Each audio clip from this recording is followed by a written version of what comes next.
Hello. Nice to meet you. Very nice to meet you.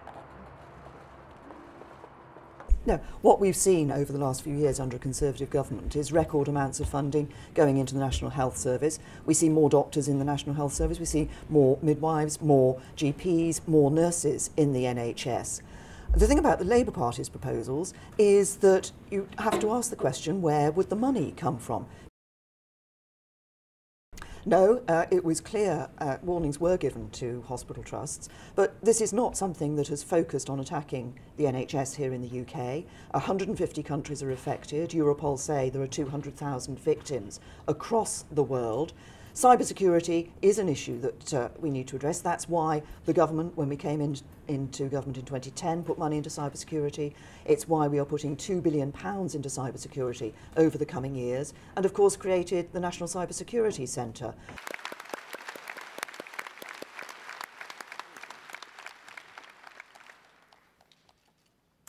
Thank you. Thank you. Our health service is actually being dismantled by stealth.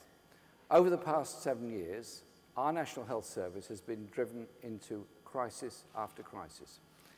A&E departments struggling to cope, waiting lists soaring, and we saw last week the Tory cuts have exposed patient services to cyber attack.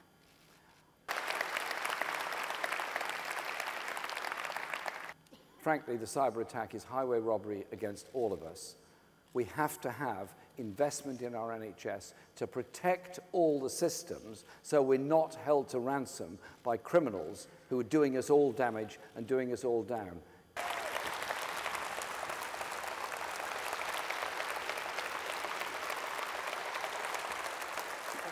Thank you very much. Mr. Hunt, you knew that the NHS computer system was outdated and vulnerable to attacks. Why didn't you take action when you could?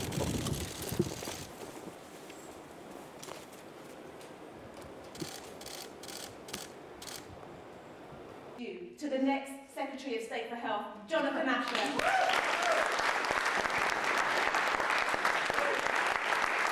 Thank you.